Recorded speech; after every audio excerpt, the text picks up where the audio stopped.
Hello and welcome to the Renewing OHP Coverage in One 2019 Required Training Module. This training module is brought to you by the Community Partner Outreach Program at the Oregon Health Authority. Before we get started, I want to make sure that you are in the right place.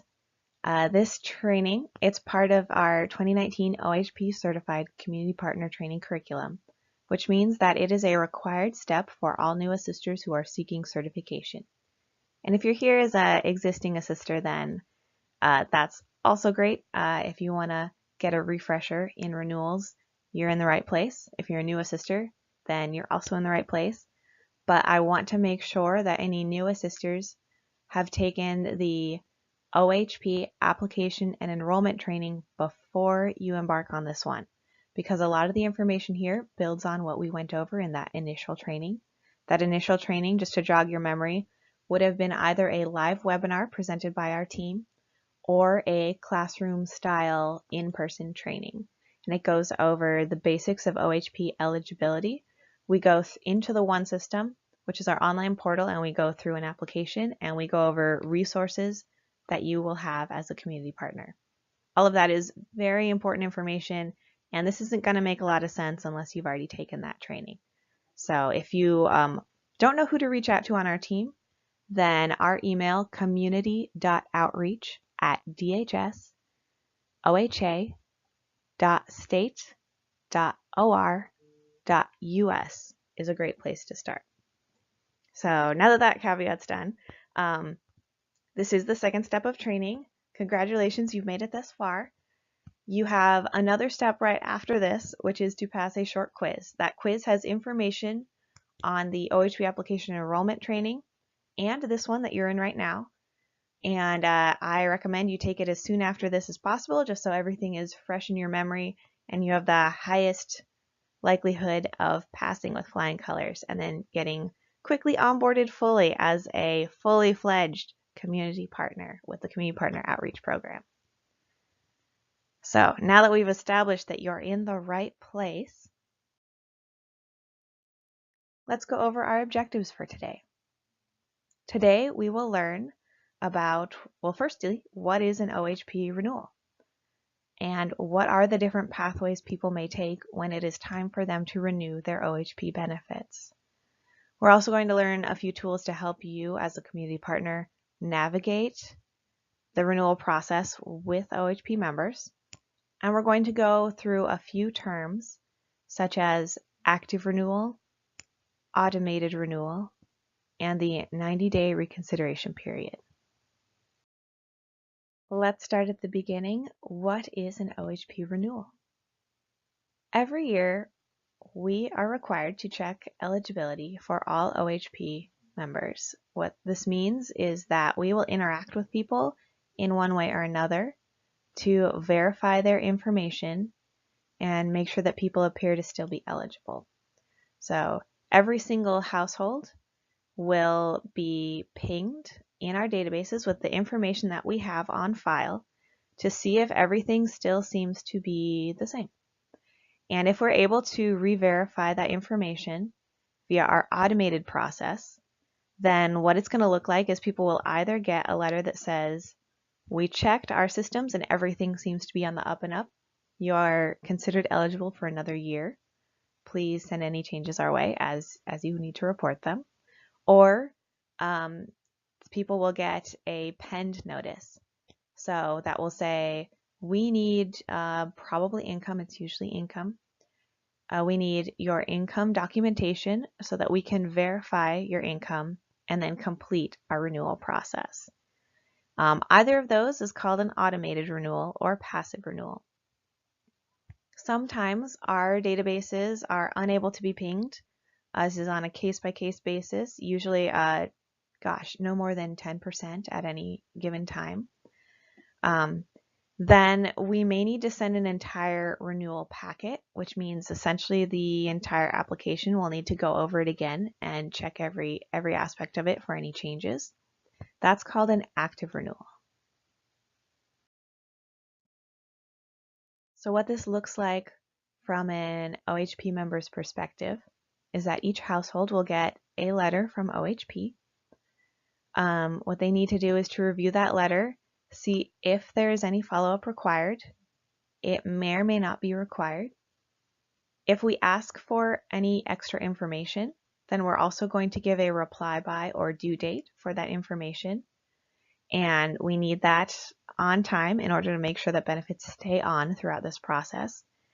If at the end of this we've gotten all the information we need, the household and the members within it still appear to qualify, then that person's renewed and that household's renewed and we're good for another year, and we'll start it over next year. Now, how do we help OHP members renew as community partners? Step 1 is to get a signed consent form.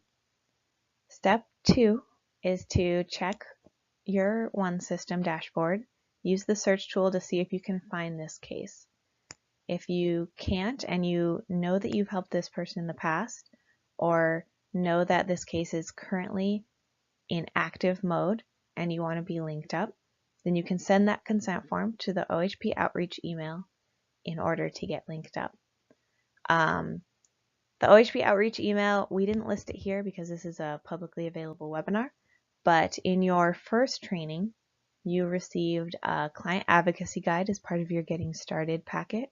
And so the information on this exact email and what you should send to this email is in that packet. If you're having trouble getting to that, reach out to your regional outreach coordinator or reach out to our community.outreach email and we can get you set on the right track. So check 1. If you can find that person in 1, you'll be able to see on their dashboard whether they have a pend they need to respond to, whether there is any recent correspondence in their message center. And you can read through the correspondence, preferably with the OHP member, and help them understand what they need to do. There may be necessary documents that we have a reply by date on the notice letter, and we can help people turn in via either upload, fax, mail, and I'd say in that order, or even email to our specialty teams if that's appropriate, so that people do not get their benefits turned off due to non-response. So I mentioned very briefly consent form is step 1, but we're going to return to this because it is incredibly important. Consent forms are required. Consent forms that are current and signed and are completely filled out. We need a consent form before you ask anyone any identifiable information. We also need a consent form before anyone at the state can give you any information about a case. And consent forms, as they currently stand, they have writing specifically on them that states that they expire a year after they are signed unless otherwise stated. Because renewals are an annual process, it's very likely that right as someone comes to you for help with their renewal process, their consent form that they have with you is also expiring. We ask, if possible, that the consent form be signed by the primary applicant on the case. That is the person who originally filled out the application. As I mentioned, consent forms are valid for a year unless otherwise specified. And consent forms really are the glue that connects you and your clients in the One portal. It has legal aspects that are very important. It has system aspects that are very important. So if you are not connected to someone and you need to be, then sending a signed consent form to our OHP outreach email box is the best way to make sure that we have all the connections we need. That should take 1 to 3 days if you email it and don't do follow-up, but if it is something that is more immediate, we do have an option on our CP line, and that is our phone number that is exclusively for community partner usage.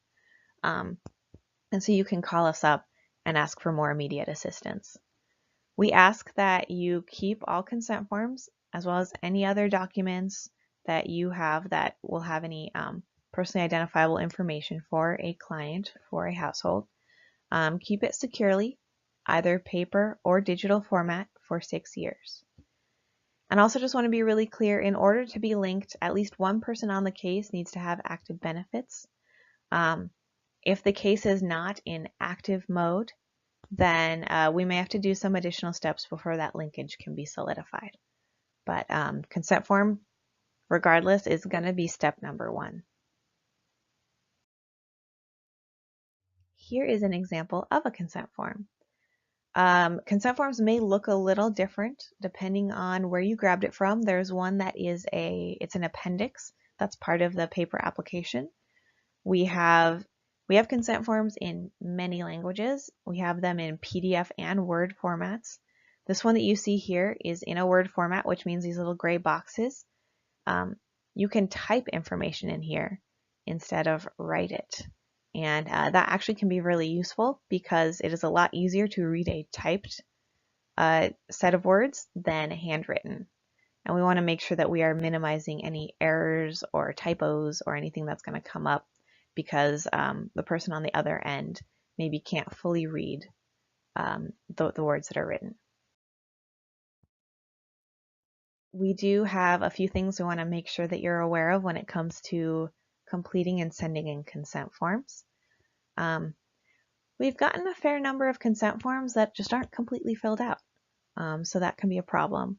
Or it's completely filled out, but there are acronyms or initials or shorthand instead of the full organization name, instead of your full name as the assister.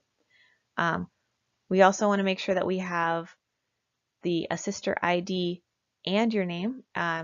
This is pretty much, when it comes to OHP, we're all solving the same big puzzle. We're trying to make the right connections, get the right information into our systems. So the more complete our documents are, then the easier it is for us to connect those dots. Sometimes we only have a client name and not other information for that client. And that can be an issue as well because let's say my name is Jane Doe.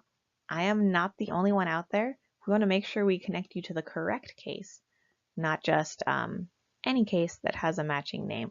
So that is something that comes up from time to time, and we may need to clarify more information about that OHP member to make sure that we're making the right connections. This is less likely to come up now because now we're into 2019, but we do still have some old versions of the consent form floating around that are not sufficient for our current needs.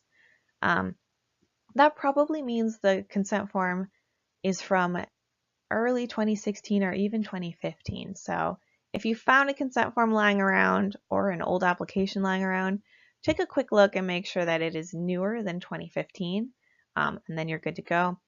The phrase that we're looking for is protected health information, or información de salud protegida in Spanish. Probably not likely to come up, but just in case, we want to make sure that you have that information. And then also, when you are sending in a consent form via email, the more identifiers you can use to help us connect the dots, the better. So make sure you include information like your name, your organization. If you have a case number, a prime number, a social security number that you are sending, and I will remind you, we should send these always securely because they do have protected information on it. We can really use any tools that'll help us make the connection are good. I would almost never worry about sending in too much information. It's usually not having enough information that is the issue. We have an example here of a consent form, and we want you to take a quick look at it to see if there's any information here that seems incorrect or incomplete or that might cause some problems.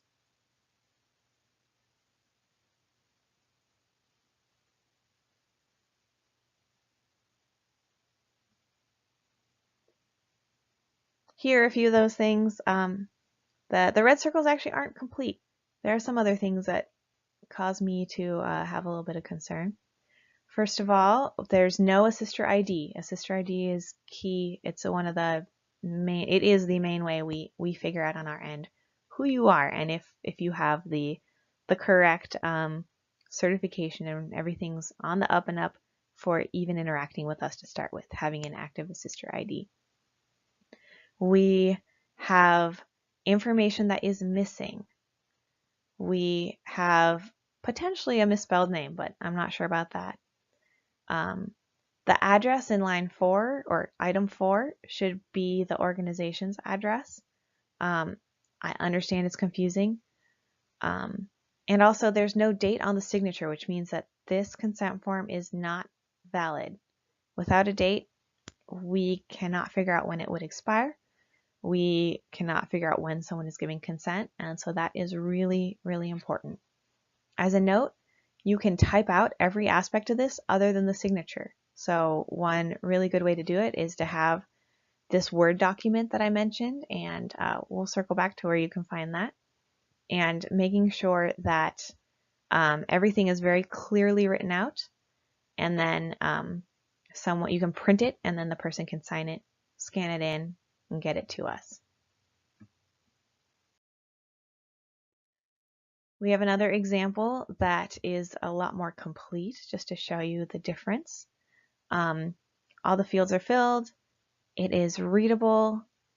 There are no acronyms included. It is signed and dated. There are still opportunities for improvement. We don't have the complete name for that other adult on the case. And this is handwritten instead of typed. So our example is adequate, but you also might be able to get information to us that makes it even easier for us to make those connections and to make sure that you have success when you're working with clients. One last note on consent forms. Thanks for hanging in here. We'll get back to renewals any second now. Is that on group site, which if you don't yet have an invitation to group site, reach out to your regional outreach coordinator or community outreach and let us know. You can pre-fill it with information. You can get it in any language that the consent form is offered, in any language that the application is offered in. But on group site, we have English and Spanish ready to roll. And it can really help to have that typed up both for you, so you know you have all the information you need and that it is easy to read and that you're being consistent and write your organization the same way every time. Because I know a lot of us, we work for an organization, but it's doing business as another organization, and maybe your paychecks come from another organization, and that can get confusing. So once you've standardized on how you are defined with us, make sure you stick with it. And highly, highly recommend using the Word version whenever possible, typing in as much information as possible. And having it pre-filled can also make the process go faster and easier when you are sitting down with someone and helping them.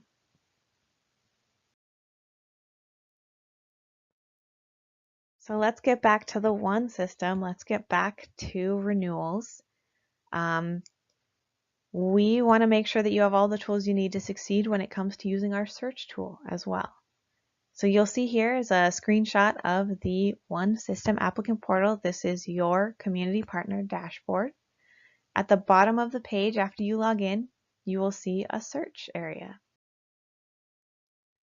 I want to point out that the search defaults that are currently set in the system are not great if you are looking for someone for a renewal.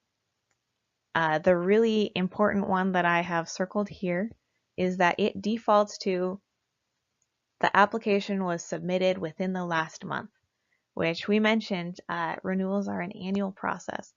So probably this last month, if you were to put someone's first name or partial first name, last name, or any other search criteria in here and click search, nothing would show up because those people they existed in our system for much more than a month. So we want to make sure that we change that month to all time.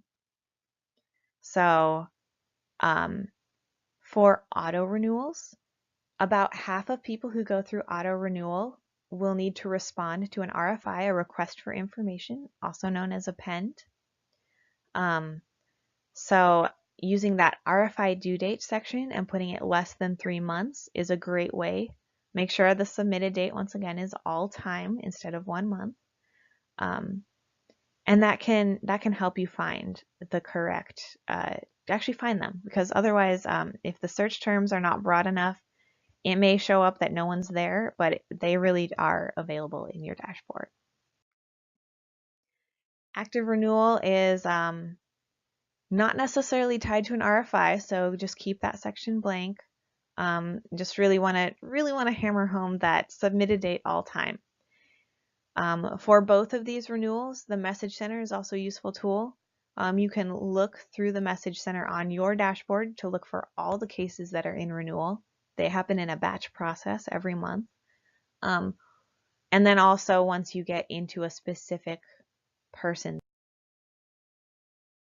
then you will be able to see if they have any messages. And so you'll see here, this is what it would look like once you've done a search. You'll see names. Those names are blue and underlined, which means they are links you can click. And like, for example, Norma is the first person who shows up. If I click Norma's name, I'll go to her dashboard and we'll get information just on her case. So this is all assuming that someone is on the dashboard and we can find them, but sometimes that's not the case.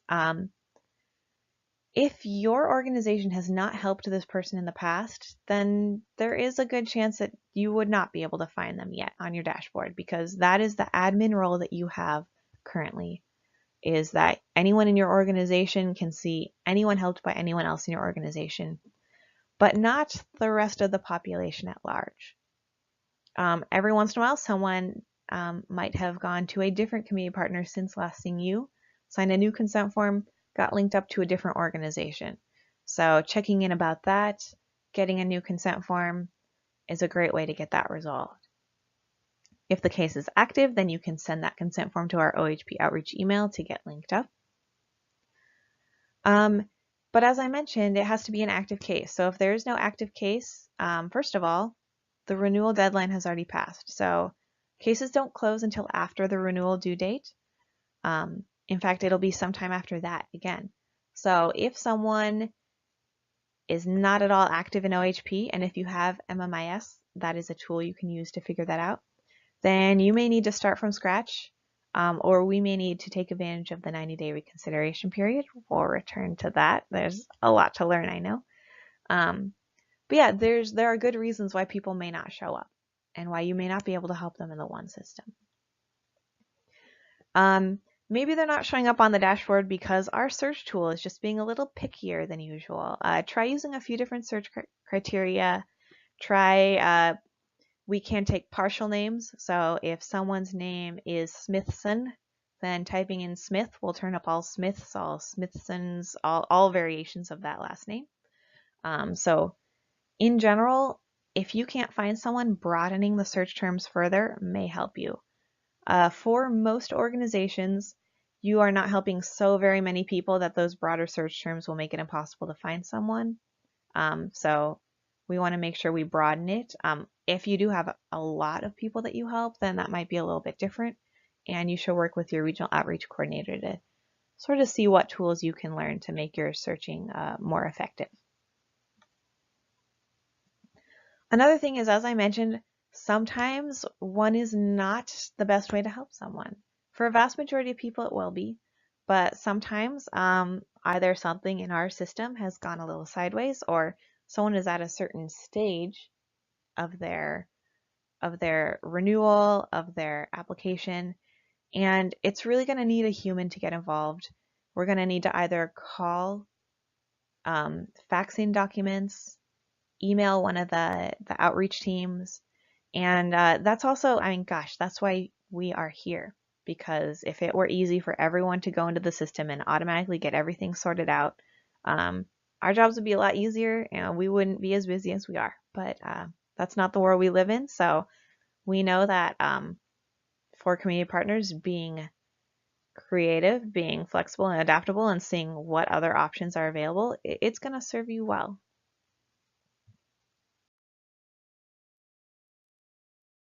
And now we're finally circling back. We did a quick path down to consent forms and their importance. We did a quick review of your search tool. and now we are back at renewals. So let's see, let's refresh your memory. Active renewal is one of the renewal pathways. It used to be how 100% of people got renewed. So it used to be every single person would be given an entire renewal packet. They would have to manually verify all of their information, either in one, on paper, or via telephone.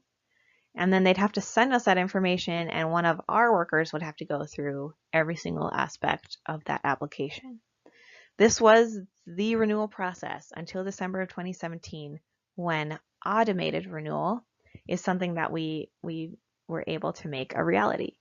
So now a majority of people are automatically renewed instead of using that old active manual process.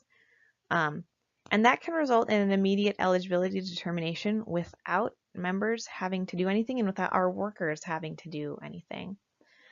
Or we may need just a specific piece of information instead of we need all of your information.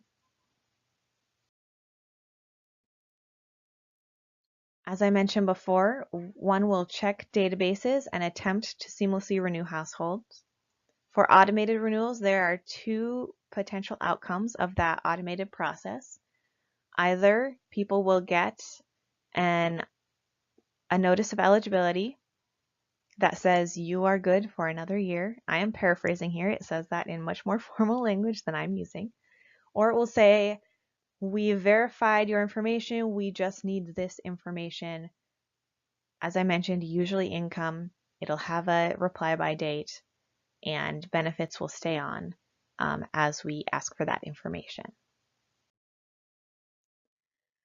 If everything can be verified, I mentioned that notice of eligibility. It will also send, and in fact, for all of our renewal pathways, people will also get a case summary. The case summary, in addition to the notice of eligibility, it's pretty important because it is the responsibility of that OHP member to verify that the information in that case summary looks correct, that the information they gave us last time around is still accurate. If it does not look correct, then we're going to need to report a change, and we'll go over a few ways that we can help people report changes. But first, we're going to talk about if that automated renewal request for information happens. So things look like they're on the up and up, but we do require verification. Then we are going to send 3 documents to people: a case summary, a request for information, and then either at the same time or after that request for information has been fully processed, a notice of eligibility. Gonna quickly talk about hard versus soft pens. A hard pen, something like income, we cannot process eligibility until we've gotten that information back and fully processed it. For a soft pen, let's say we do not have a social security number on file. Every once in a while this happens. That's called a soft pen. People can get or keep their benefits while we ask for that information. It has a slightly longer timeline.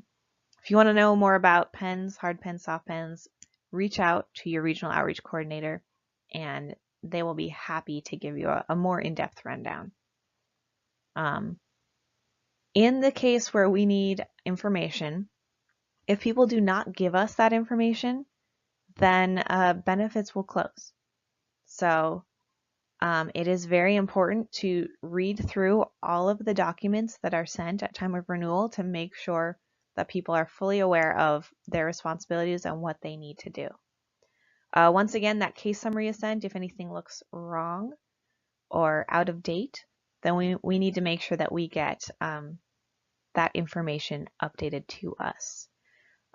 When someone's in renewal mode and it's an auto renewal, the one system probably will not let you report a change, so you can do it via email or you can call in.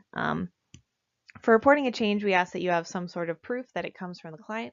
So if you're calling in, you probably need that OHP member with you to vouch for the information you are saying, or a signed statement that you can send in to us so that we know that you are helping people report changes. You are not making changes on their behalf without their knowledge.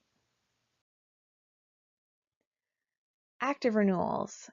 So for active renewals, there's a larger renewal packet that is mailed to the primary applicant, and it will also arrive in PDF format in the One Message Center. It's pretty similar online to a new application, but we're going to go over a few things just to be aware of so that you, if you are presented with an active renewal for someone who is in your dashboard, you know what to do. First of all, if you click Initiate an Application, which is how you would do a new application for someone who's in renewal, the One system will kick you out pretty much immediately and say, this person already exists, we can't start a new application. There's a renewal button, and that button will show up in that client dashboard, and that's what we need to click to start the renewal. When you originally do an application, everything's blank. But for renewal, everything is preloaded with the information that was most recently submitted to us. There are going to be a few sections for an for an active renewal that require you to check a box at the top that says, yes, I verify this information is still correct. And you cannot move forward until you've done so. And if you start a renewal and you have to step away from it, or if the One system times out, then it will not save the changes you made. So it's very important to do renewals that are active full renewals in one sitting, and make sure that you have that information. The system cannot hold half old information, half new information, which is why it cannot be saved and returned to, which is another difference from that original application. Because an original application, you can save it, you can go back to it as long as it's within the 60-day period. Renewals, that is not the case. So I mentioned that there's a renew button for active renewals. Here is what it looks like. So this screen right here is what it would look like if you clicked someone's name after searching for them. We call this the client dashboard.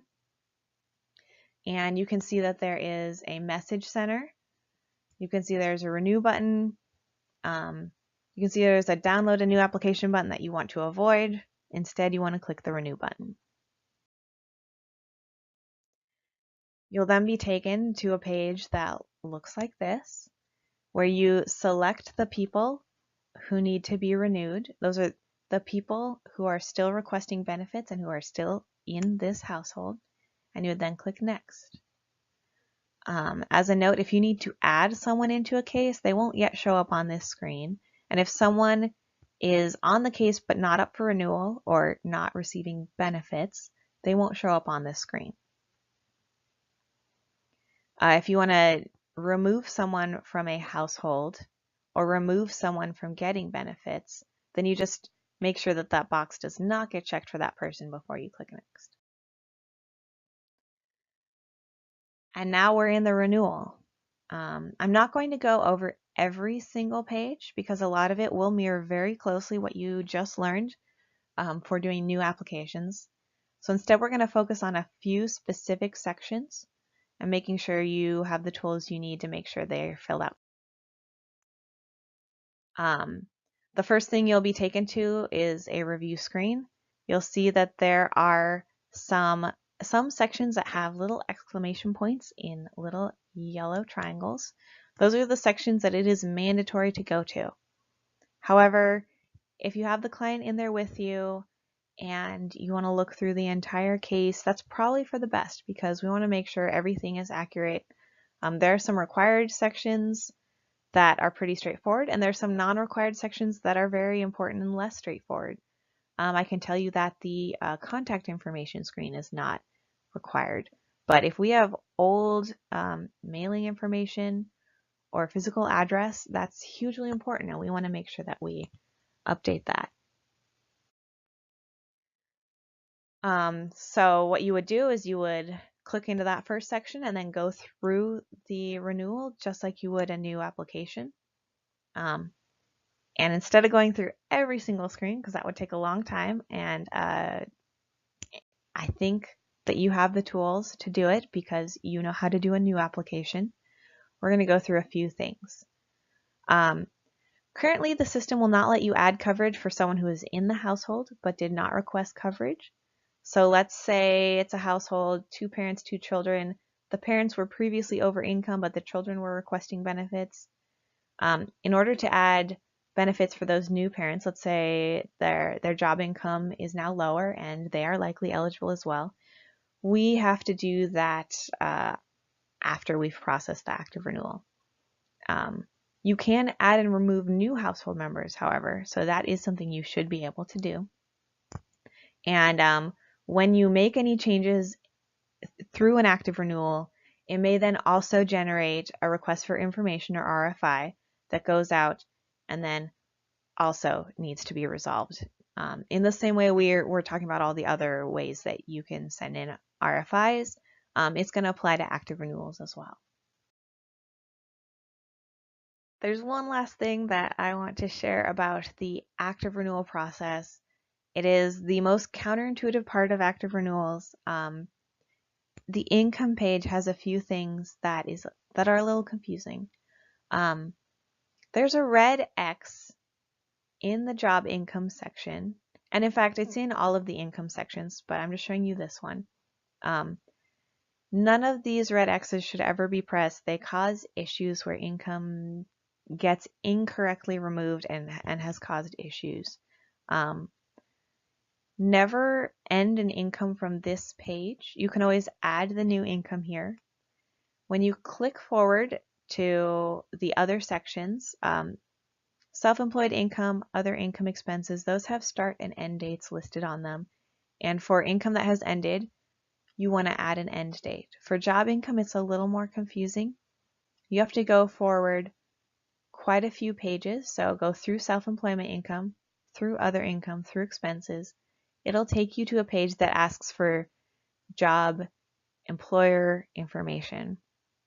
And you will see there is a start and end date on that. I recognize this is confusing. This is as confusing as active renewals get.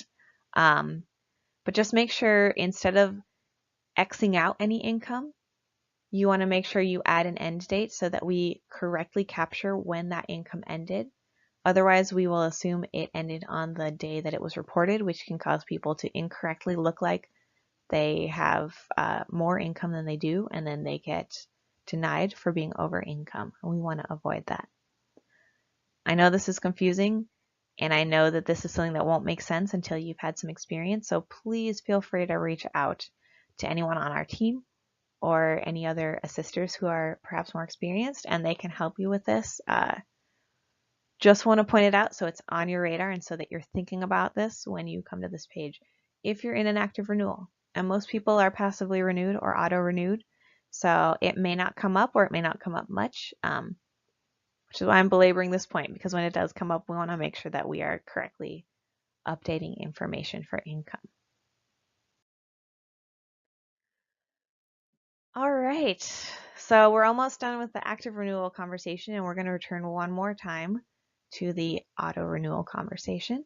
But what if something goes wrong? What if something happens that you're in the one system and it is doing something that you do not expect? It is giving you weird error messages, things like that. Doesn't happen often, but it does happen. We ask that you take a screenshot of whatever's going on that looks funky. Then you can fill out a one issue template. We ask that you try to add as much detail as possible. You can call the CP line. We have an applicant portal specific team to help you with any of your applicant portal issues. So that's if it's an issue that is not eligibility related, but is related to the system. You can email our one issue template to OHP Outreach. And we recommend you keep your ROC in the loop. That's your regional outreach coordinator, so that we're able to help you with any issues, lack of communication, making sure things go smoothly and you get resolution as quickly as possible. And if at any point in the process you have an issue that is unresolved and it's been 2 weeks and it's still unresolved and you haven't gotten an update, we can also escalate the issue on your behalf. So please, we're here for you. We want to help you. give us the information we need so that we can do that, and we will be hopefully more effective together than trying to work on our own separately. This is what the one issue template looks like, and you can find it on GroupSite as a document that you can grab this information. This is just a screenshot, so it's a little less useful for you. But the more completely you fill this out, the more likely we can resolve the issue without having to do a lot of back and forth, which slows the process down. And as always, screenshots are so hugely helpful to understand exactly what's going on. We've been talking so far about people who at the time of renewal are found to continue to be eligible, but there will be people who at time of renewal will be found to be no longer eligible. This can happen either with the automated or active renewal process. What happens if someone is found to be no longer eligible? They'll be sent a notice of eligibility that will include a closure date on it. This is most likely going to be because someone is, let's say they were a child and they are now an adult. Children are eligible at a higher income level than adults. So it's not that they are newly over income because they have more income. It's because they now are in a different demographic. Or someone was pregnant and no longer is pregnant. It's past those 2 months post-pregnancy. And so there are reasons that people are no longer eligible. But I want to really stress that we do not close cases without going through due process.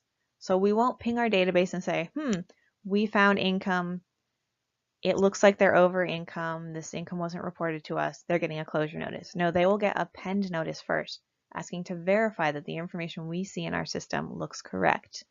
And only after they either fail to reply, which is another reason that cases close, or they reply and that income does get verified as being over income, that is when the closure notice would be sent.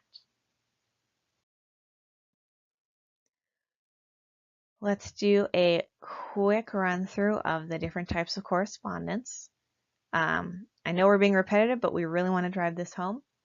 So people may get any of these forms, and you can look up these form numbers to get samples. We'll have a few that we're showing next. Automated renewal notice of eligibility, an automated renewal request for information, or RFI, or they would get an active renewal, part 1 and part 2. With either active or automated renewal, people will be sent a case summary as well. Here is an example of what the active renewal paperwork looks like. You will see that part 1 has just basic information about, hey, it's time to renew. If you have no changes to report, send this in and you're good to go. Part 2 is if you have any changes to report, then this is your opportunity to do so. Now this is just the first page of each. These are larger pieces of paperwork, but we just want a quick snapshot so you can sort of see based on what you see here. You can identify what that looks like when you're looking at it, either because someone's brought in a paper copy or because you see the PDF in your one system. The automated renewal notice, it has, sometimes people get a little confused by this because it says your OHP at renewal, but people don't know if they need to do anything or not. So we have updated this recently with information that hopefully is a little more clear.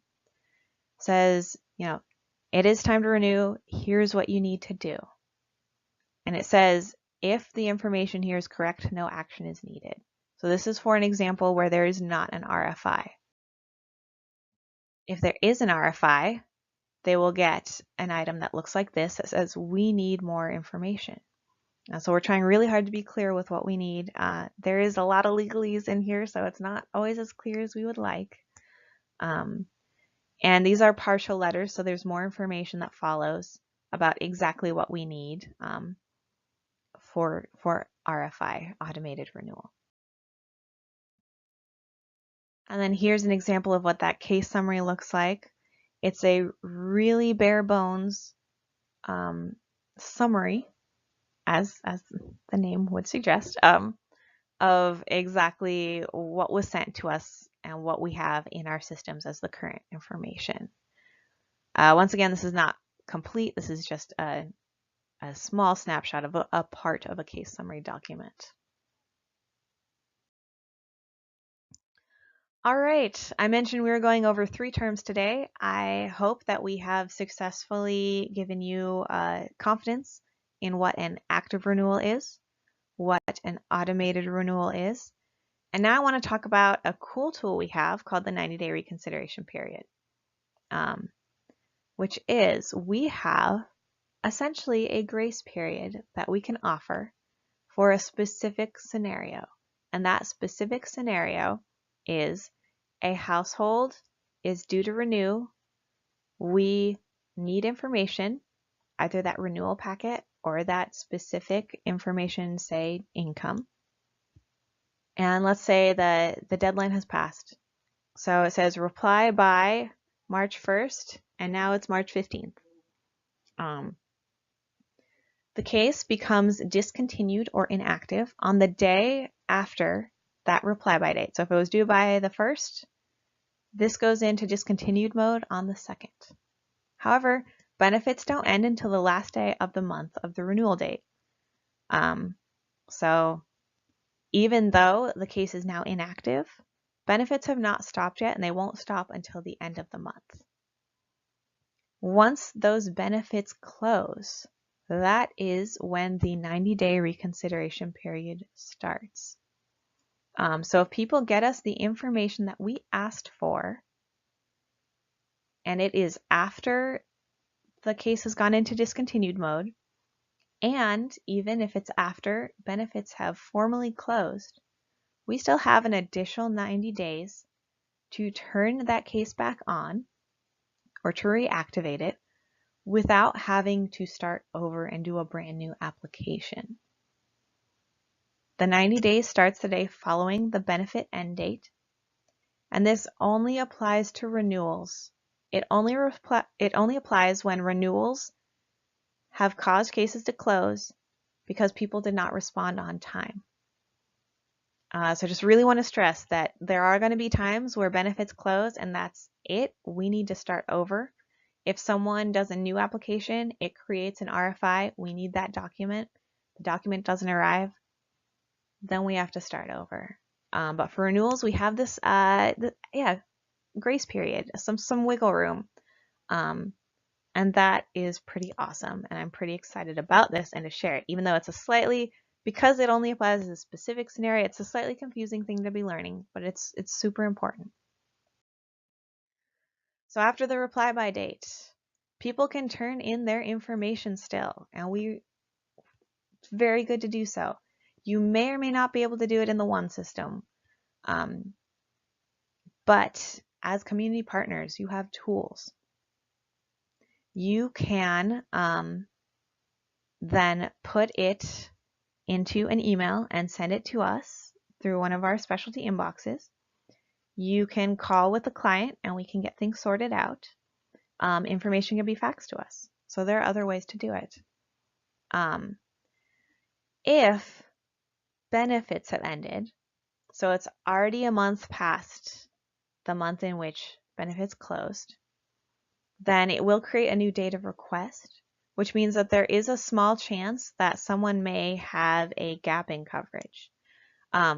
So just to throw out some dates, let's say benefits closed at the end of March, all of April has passed, and now it is May.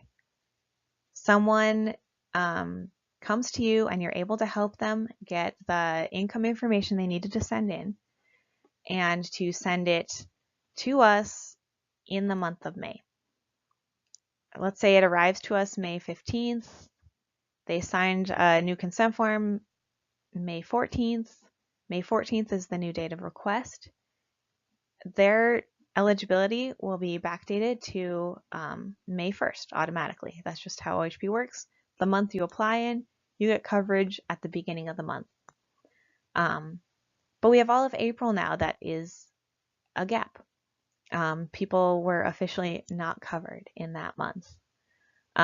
If someone had medical bills in that month in which they did not have OHP, we can request retroactive coverage using the retroactive coverage template that is available on GroupSite, and we can help people with those bills. However, once these situations happen, CCO coverage will also have a gap, and that cannot be retro the way that we can retro our open card coverage. So I just want to be very specific about what can be made retroactive and what cannot. So all of this is to say, the 90-day reconsideration period is an awesome tool that you should use. However, it will still create issues for people who are trying to have that continuity of medical care. And so we want to make sure that if there's anything we can do to help people turn information in on time, we are doing that first and not letting that 90-day reconsideration period happen unless there's no other way to avoid it. So you may be able to upload documents or complete an active renewal in one. You have to be linked to the case before it goes into renewal mode in order to do this without involving a worker. You can also send us emails with this information. You can fax it in. For all of these, make sure you have a signed consent form. That's a given. And there's always the CP line too. If it comes down to it, if someone is having a really tough time, things are very confusing, especially if they're with you in the room, you can talk to a worker. We can get it sorted out. You have options. There's a lot to navigate. There's a lot for people to navigate on their own, and there's a really good reason you are here to help them and to make it easier. So we want to make sure we give you the tools you need so you can give OHP members and your clients the tools they need. I know this was a very quick run through, less than an hour, of renewals, of search tools, of consent forms. Thank you so much for hanging in here. You may still have questions. It's very likely you still have questions, and we expect that about this or about any other part of what you've been learning. Reach out to your regional outreach coordinator. We are here for you.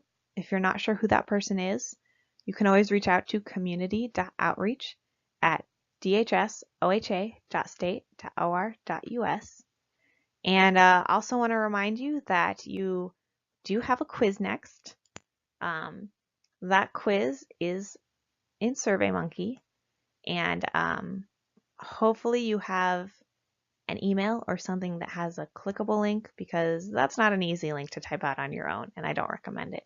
So once again, if you don't have the link handy, community outreach is a great place to start to get that information, and let them know that you've just finished this recording and that you are ready for your quiz, and we will help you with that. Thank you so much. Thank you so much for becoming a community partner. We are so excited to have you as part of our network, and we hope that you have a great day and that you have a lot of success with renewals and with everything else that you are doing in the world of OHP, health navigation, and just generally being awesome. Thanks.